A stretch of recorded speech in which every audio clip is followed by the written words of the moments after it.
get asked the question all the time, how am I able to catch the fish that I catch?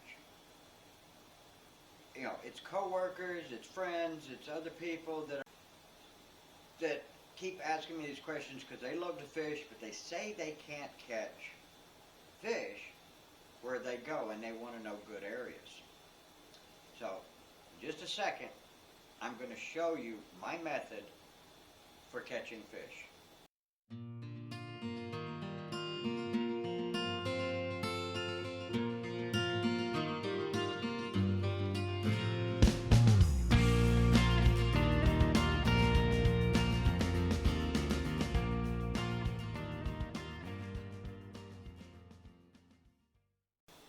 Alright guys, welcome back to the channel.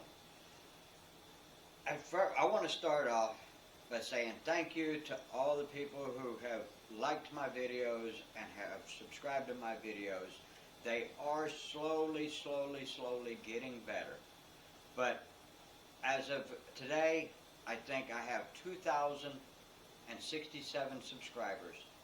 I could not do that without people like you willing to watch my videos. So I just wanted to say thank you for everything you've done for me. But let's get down to business. Like I said in the intro, people constantly ask me how I'm able to catch the fish that I catch. It doesn't matter whether I go to the beach or the lagoon or the river, whether I go after bass at Lake Ashby or Lake Diaz, it doesn't matter. But years ago, and I'm talking about years ago, 25 or 30 years ago, I don't remember what it was, my dad used to get me fishing magazines, sportsman magazines, and there were several, so I can't really remember the magazine I got this out of, but it taught me a long time ago, not just my dad, because my dad's taught me a lot, but this really taught me to think about what I was doing. And that simple little method that came out of that magazine 25, 30 years ago was what they called a fishing formula. You apply this formula, you will catch fish. And that's the simple fact. And it's a little bit of research here and there to try to figure out each individual fish. You see it all over YouTube with almost all the reputable fishermen. Richard Jean says it all the time, and I really do, I love Richard Jean. But he says it all the time. Find the bait. Chase the bait.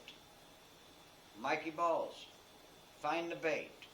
Scott Martin, find the bait. Roland Martin, find the bait. Bill Dance, find the bait. All of these guys, Kevin Van Dam, Mike Iaconelli, all these guys all say the same thing, find the bait. And you will find the fish, because the fish follow the bait. If there's no bait, there's no fish in that area. It's plain and simple. But here it is, a fishing formula from that magazine 25 or 30 years ago. This is not my idea. I believe, and don't quote me on this, I believe it was the Minnesota Sportsman that I read it out of. But that fishing formula is F+L+P equals S. And it simply stands for this. Fish plus location plus presentation equals success. Like I said, whether you realize it or not, all the reputable fishermen on YouTube, on TV, in magazines say the same thing.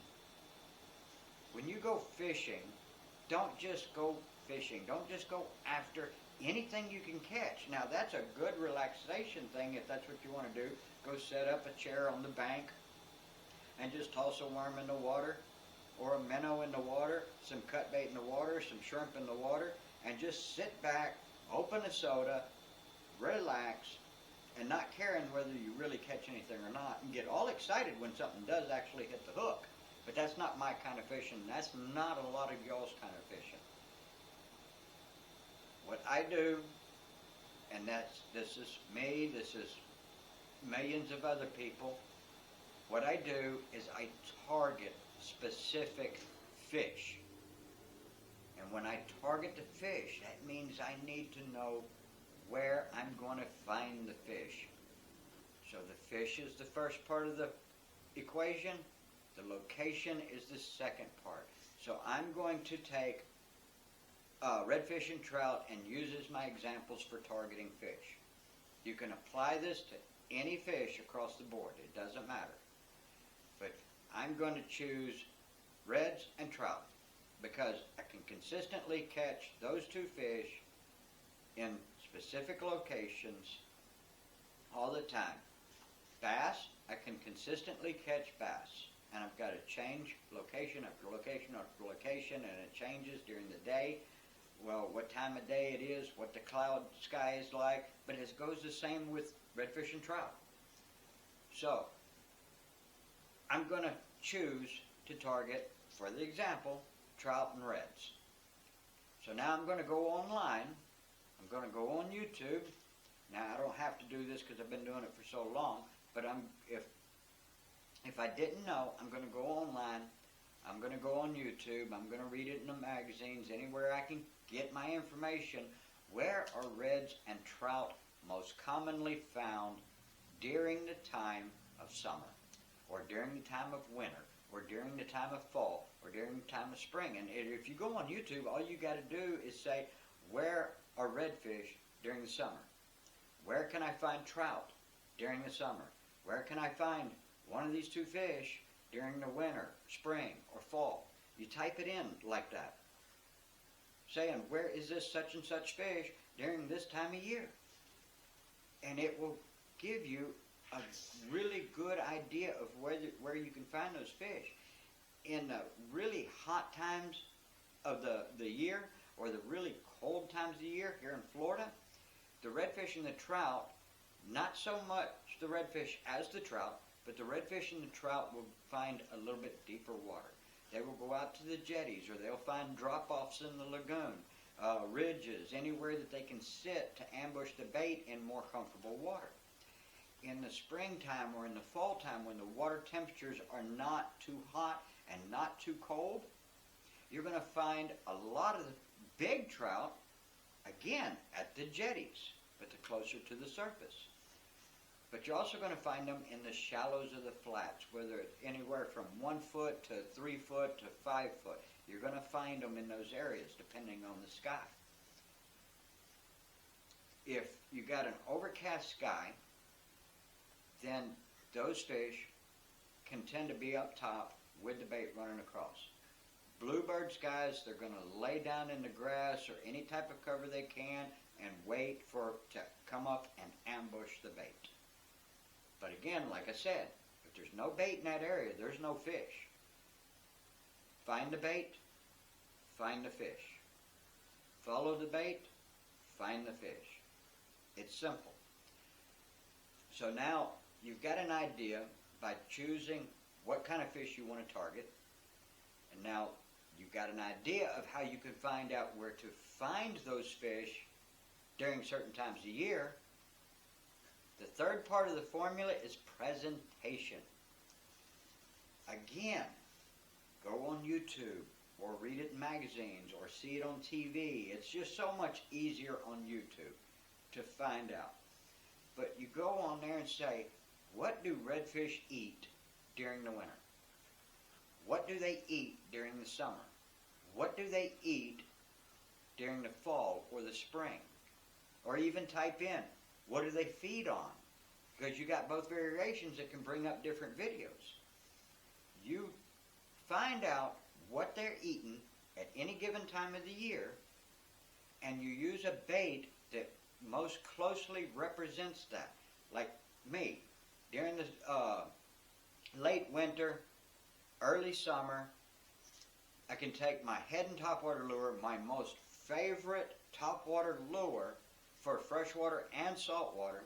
I can take my head and topwater lure, I can hit the flats, I can hit the shallow water, I can wade fish or fish out of my kayak or one of my little boats. I can go out there and fish that shallow water, fish topwater, and get those big blow-ups, those slams from the trout and the redfish.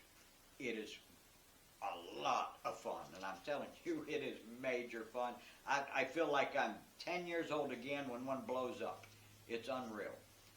But, again, you have to figure out what the bait they're feeding on. In my areas, during the springtime, they feed on a lot of mullet, both trout and reds. They feed on a lot of mullet. They feed on mud minnows. Mainly the redfish will feed on the mud minnows, or the pinfish for the trout, the pigfish for the trout. Now, reds will hit the pinfish and pigfish too, but I used to, I don't fish with them no more, but I used to get the most action out of trout with pinfish and pigfish, especially the pigfish, fishing them live under a bobber or free lining. But they feed on more fish than they do anything else. They'll also feed on shrimp during those same times. So you find out what they're feeding on, and you throw something out there that most closely resembles that, because if you know they're feeding on shrimp, then you can throw shrimp out there. Problem is I don't like using baits like that anymore, because you have so many blowfish and robinfish and what they call mother-in-law fish, stuff like that, rockfish, trash fish, catfish, that will also feed on those things. And the same with redfish. When I cut chunks of mullet, 1-inch chunks of mullet, and I throw it up between little cuts of islands, because I know the redfish roam around those islands for, quite a bit. They love roaming the edges of those islands because there's a great food source that travels around those islands or past those islands when I'm out in my little boats or kayak or even wade fishing. So you have shrimp, you have mud minnows, you have pinfish, you have pigfish, you have clams, sand eels. All those can be found up and down those islands. A lot of little minnows can be found around the islands when you're fishing for redfish and trout during the springtime and during the fall. But a lot of that bait is around those islands literally all year. But if the water temperatures drop really low, they'll even go a little deeper and hide in the grass for the warmth, hide around the rocks. And that's why the jetties is such a great place, because they can hide around those rocks for the warmth. And that's why all the predator fish move into the jetties. It's because of the bait. The bait ran to the rocks. The bait runs to the grass. Trout love hiding in the grass, waiting for bait fish to come over sand spots, and they will explode up, ambushing the bait fish from their little hidden place in the grass. That's flats fishing, but they'll do the same thing at the jetties. If you got a lot of grass patches, they'll hide beneath those grass patches, waiting for the bait to come past, and they'll explode out of that grass patch and hit the bait going by. Doesn't matter whether they're deep or whether they're high, because certain times of year we get a lot of grass that let loose from the oceans and blows into the beach. But that's the simplest thing. If you target fish, this is the simple way to say it, if you target fish, you have a good idea of what type of area that they love to be around during a specific time of year, and you present the right type of bait to them, then you will have success in your fishing. So, pick a fish or two. If I go out in the flats, I pick 2 fish, trout and reds. I chase them both, I target them both. If I go to the beach, I still pick 2 fish to target, pompano and whiting, because pompano and whiting will both hit the sand fleas, they'll both hit shrimp, they'll both hit clam. So I can pick 2 fish because they're both in the same area, hitting the same types of baits. Now my favorite bait for pompano and whiting is sand fleas, because I get better whiting for the most part with sand fleas, and I get pompano during certain times of year with sand fleas. Now sometimes the sand fleas can be hard to find. Other times you can get them by the hundred in a decent sand. Tiny sand flea rakes that you get at Walmart or Bass Pro Shop, I call those torture rakes. You put more work into it than what it's worth. But I get what they consider a commercial style rake. Now I've had the same rake for years. I used to tie a bag behind it, that way I get the bigger sand fleas in the mesh, the wire mesh of the sand flea rake, and then I get some smaller sand fleas in the mesh bag. So it kind of separates them out for me, because sometimes the pompano and whiting, they want the smaller sand fleas, sometimes they want the larger sand fleas. Sometimes they don't want sand fleas at all. Sometimes they'd rather have fresh shrimp, or they'd rather have clam. It just depends. So, pick a fish or two to target. It's the first part of the equation. Find out what types of locations those fish are generally near or at during certain times of year. Then find out what kind of food or bait that they feed on during the same time of year that you're trying to fish. You do those three things and you will have success fishing. I very rarely ever get skunked when I go fishing. And it doesn't matter whether it's bass fishing or crappie fishing or pompano fishing, whiting fishing, red fishing, trout fishing, sheephead, flounder, shark, black drum, grouper. It doesn't matter.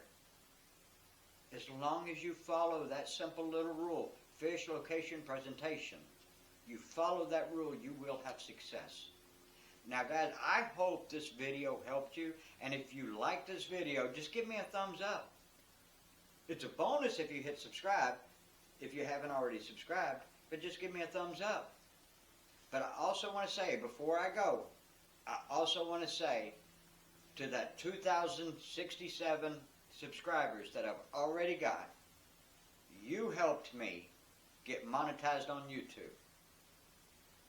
That I finally got monetized on YouTube, and I don't really care about the money, but what that does, by you supporting me, by subscribing to my channel, by watching my videos, by you doing that for me, I'm able to eventually replace a camera or replace some tackle. You're helping me stay on YouTube, and that means the world to me. Like I said, it's not a lot of money. I might make $30 in a month. I might make $100 in a month. You don't know. I don't know. So until next time, I'll see you out on the water. Thank you.